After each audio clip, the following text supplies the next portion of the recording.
better than ever. And I know right now that I'm going somewhere and I need some cheddar. Oh, baby, better not go. Hey, what's up, everyone? It's Andre Luck here with my next episode of the Sports Sales Show, where I'm going to talk about personal development plans. So, if you saw last week's episode, I talked about using AI to build more structured one on ones. And this is a carryover from that, where if you're keeping structured notes in a file and updating that on a regular basis, you can now take that to build out more specific personal development plans. So, going to talk through the difference between personal development plans and then PIPs, PIPs, personal improvement plans, and then also do a live walkthrough with AI and ChatGPT on how you could put in a prompt and build out an 8 to 12 week plan for one of your reps that's customized and personalized to them. So, getting over the flu in the house, so apologize if I sound a little congested, a little nasally, but getting there. So, let's dive in. So, first, we're going to start with the difference between personal development plans and then personal improvement plans. So, a lot of times, PIPs, as we call them, if someone's struggling, sometimes it's kind of a formality that HR teams have us do before we terminate someone or decide to move on from someone. But if used correctly, PIPs could be, put someone in the right direction. There's been reps that I've had that we've put on personal improvement plans, and that really was that catalyst to kick things into gear. And they've gone on to have good careers and great careers, even, at other organizations and things like that. But, if done correctly, it could be used as, like I said, a catalyst to get them in the right direction.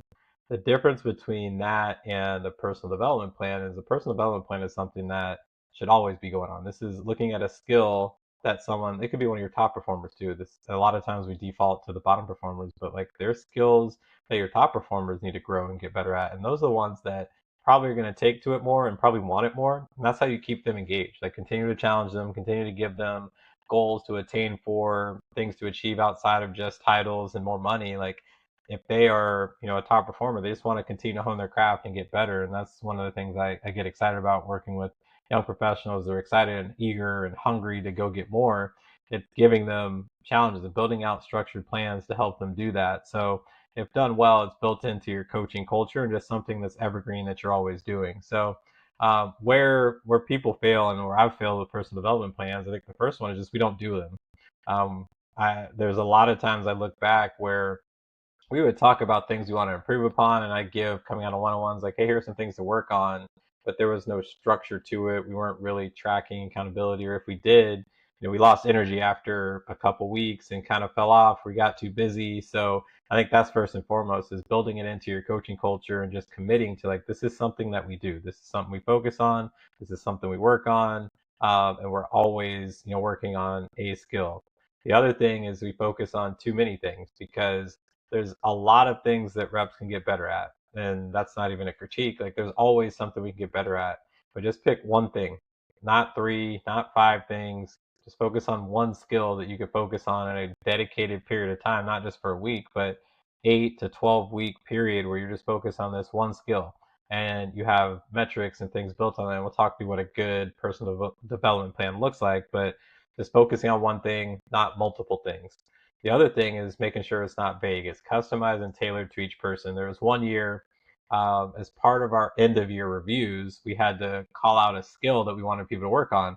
Well, for me, my team had focused heavily B2C, and we were going to switch to more B2B.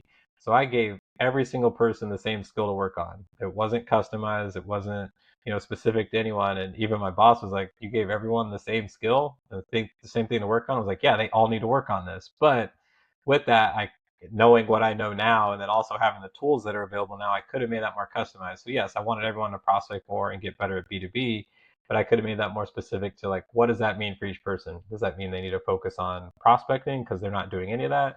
Does that mean they're doing a decent amount of B2B work already and they just need to work on getting more meetings? Like I could have made that more tailored and customized, even though that was the theme of where we were going for that year. It was super generic, and I gave everyone literally the same thing to work on. And going back to where we failed, I didn't monitor it throughout the year. I didn't track it really well. So when we got to end of year reviews, I don't even know if I really critiqued them or evaluated them on that, which again, that's a waste of the energy to put into building out these plans and then not tracking and seeing how we follow through on that. So it's vague, it's not customized. We got to tailor it to each person and what that means specifically to them. based on their numbers, based on things that they're good at, based on conversations. And if you're going back to last episode, continuing to update your notes and commits and things that they're doing well and things they're struggling with, you'll know very well what this rep versus that rep needs to focus on, and you could build a more customized, tailored plan because you'll give it that context that it needs to give you something super tailored and specific for that person. The other thing, I touched on this a little bit, but there's no checkpoints, there's no success metrics. It's kind of like a, do we feel we got better at it? But like, what are we measuring each week? At the end of this period, and we need to define the period, like how long are we doing this for? And what's that success metric to know that we accomplished this or we didn't accomplish this? So same with when you're working with a prospect or a client, like we've talked about, like building a success metric of tickets actually work for to achieve their business outcomes. It's the same with this rep. You need to know what it is we're working on, and is it a sales number? Is it a certain number of meetings? Is it a certain number of pipeline they created? Some sort of quantifiable metric at the end of this that you could say this was achieved or not achieved, and then other indicators along the way that could help you with that. Then yeah, like we get too busy. We have good intentions. We're stretched really thin.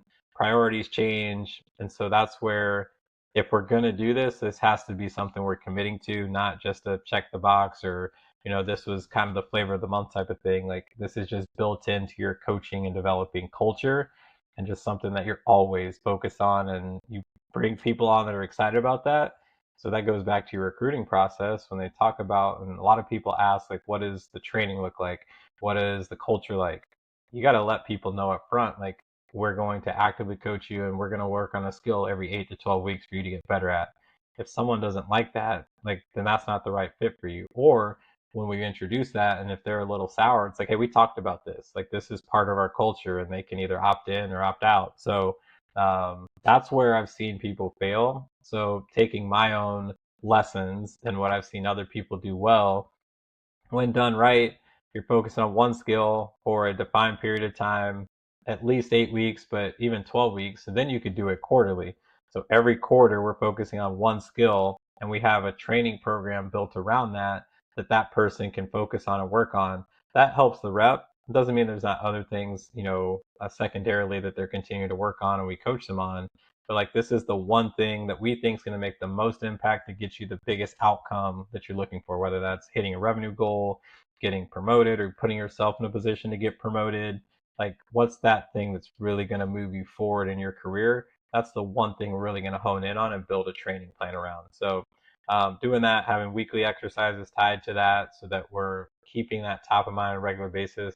We're documenting it. Now we have AI that we could document that with, and upload those notes in ChatGPT and monitor and track and see how we're doing towards the progress, whether that's weekly, bi-weekly, whatever it may be. Have to have ways to audit that. So not just taking their word for it or just like a gut feel. Like, how are you going to track and measure this? And I actually had a call this morning with a company called Rilla. And what I really like about their product is they do call recording on phone calls, on in-person meetings, on obviously virtual, and they give kind of coaching on the session. So I've talked through some ways that we do that through Journey, but that's what their tool is built out for. And so the question that the guy asked is like, hey, do you know if there's any teams that need this? I said, every team. There's no manager that has visibility into what their reps are doing on out of office appointments or in stadium tours unless they're there. So a lot of times we're just taking the rep's word for it, and no one's ever going to be like, you know what, I really dropped the ball on that meeting, or here's what I didn't do well in the meeting. They always, every rep I talk to, every meeting was great. Every meeting's going to lead to something. You don't want to say that you failed or waste your time, and I even do the same. So now you have objective feedback if you can audit that way. So taking transcripts from those notes, whether it's a tool like that or however you could best monitor it, notes in CRM, looking at data in CRM. So ways that you can audit is, are they actually doing the skills that we talk about working on? So you can check that and score on that and have a rubric around it. And so having metrics, like I said, to see how you're achieving each skill each week, but then at the end of the 8 or 12 weeks, what's that tangible metric we're going to see? Did this happen? And tracking our progress along the way. So with AI, what you can do is build a prompt to build out a personal development plan for your rep. So the more context you give it, the better. So obviously you have the prompt built out, but like saying, here's the current state of where that rep is. Here's some of their numbers. Here's some of their metrics.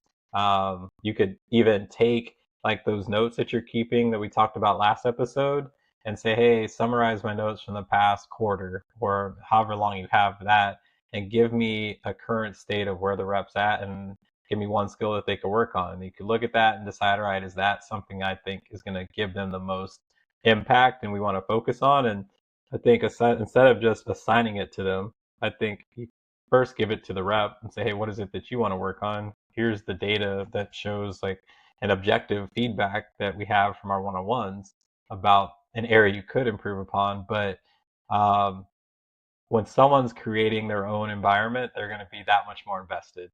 Hopefully they respect you as a leader and they take your direction. But when you're told to do something versus you're motivated and inspired to do something yourself, so I would say, let them kind of pick and create the skill that they want to work on, and you can kind of mold and shift and be like, hey, actually we probably need to work on this, but like I like what you had here, so let's take and mix the two so they feel like they're part of the conversation versus just dictating what it is they work on. Part of why, going back to my example of, hey, everyone's going to focus on B2B, I just dropped them on them in the reviews. I didn't lead up to that. There was no build up. There was no dialogue or conversation. Like, nope, I want my staff to work on this, and this is what they're going to focus on. So that's a learning lesson for me is like, let's make this a two-way conversation. More times than not, they know what they need to work on. And again, they're going to be more motivated and inspired if they're the ones bringing that to the table and you're kind of coaching them to get there versus dictating and telling them that. So building out, you're focused on that one skill, you're laying out the current state of where they're at, and like very specific on what you want in this personal development plan. So AI could build that out for you. So a week by week plan, a detailed weekly breakdown of things that you could work on, a role player like a training exercise they could focus on that week, rubric so you can score like how they're doing on certain things that you talk about. That evidence we talked about, like how are you auditing that, how are you tracking it, and then hey, give me a 10-minute quick one-on-one coaching script that I can use to make sure that this lands and like use this in a coaching session. So I'll share my screen here, go to ChatGPT. I already have the prompt built out and the output just for time's sake so we can go through it.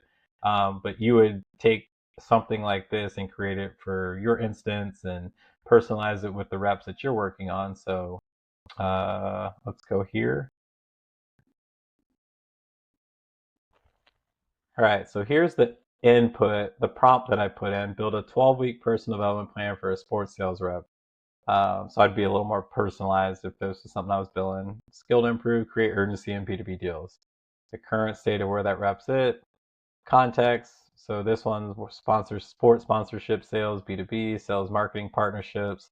Deals involve multiple stakeholders, struggles with getting clear next steps and decision timelines. So where you could get this is, again, going back to that last episode we talked about, if you're tracking your one-on-ones and continuing to update it in ChatGPT or whatever AI tool that you use, you can get a quick summary of like, hey, give me context on where they're at. And so what I want ChatGPT to create is a 12-week plan with one focus per week, a detailed breakdown of week one, including these items here: focus for the week, manager coaching prompts, all the things we just talked about. And so this is what it came back and gave me: a 12-week personal development plan, the skill we're focusing on, the outcome goal, rep consistently drives, clear next steps in 80% plus of the deals. So that's that success metric we're going to look at the end of 12 weeks. Did they do this on 80% of their deals? And we'll have ways that we can track and measure that.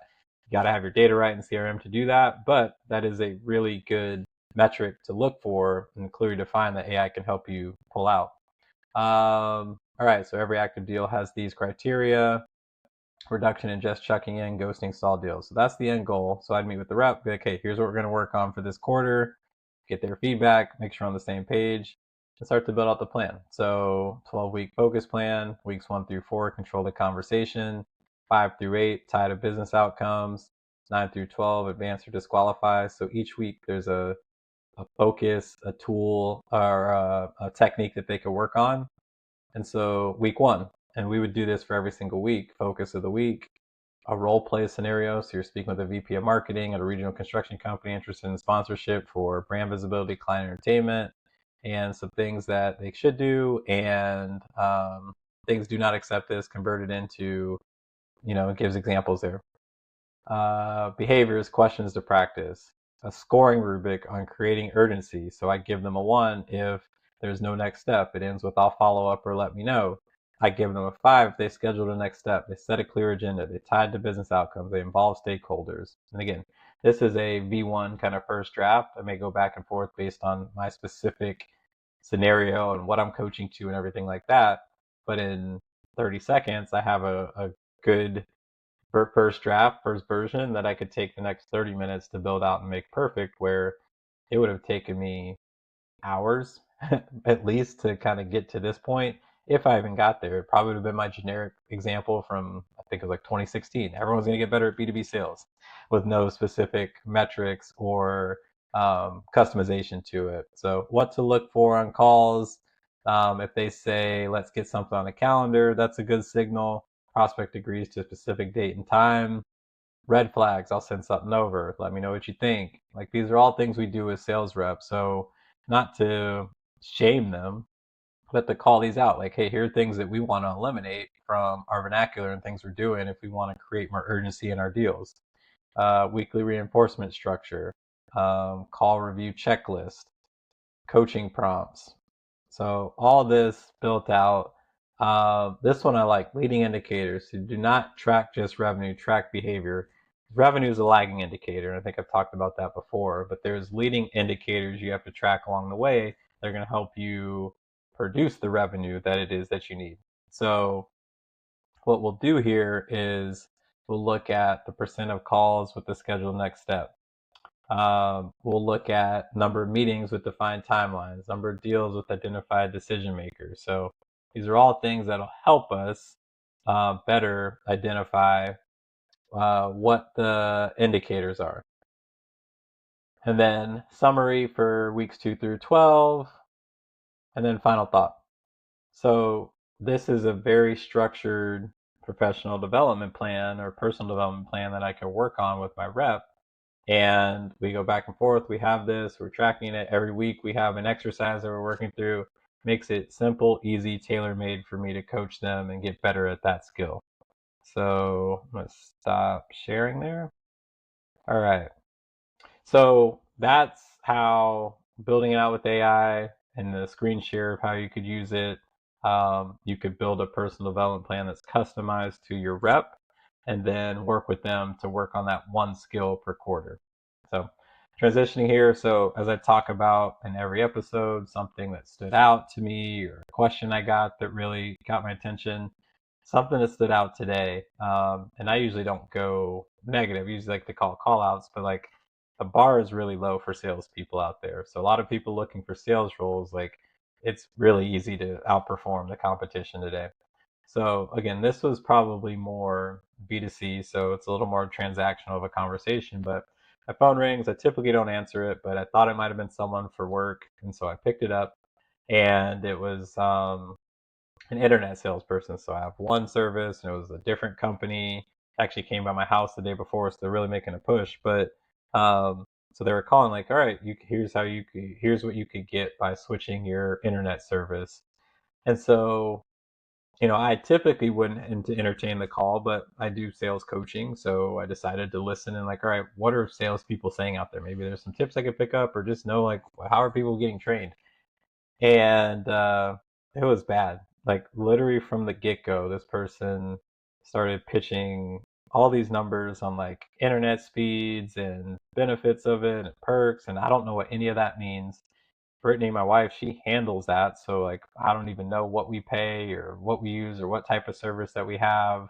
It's like, so what do you think about that? It's like, yeah, my wife handles that. And so they're giving pricing, they're giving numbers, just like, how fast your internet could be. Like, do you do like and asking like really generic, like yes, no, close-ended questions.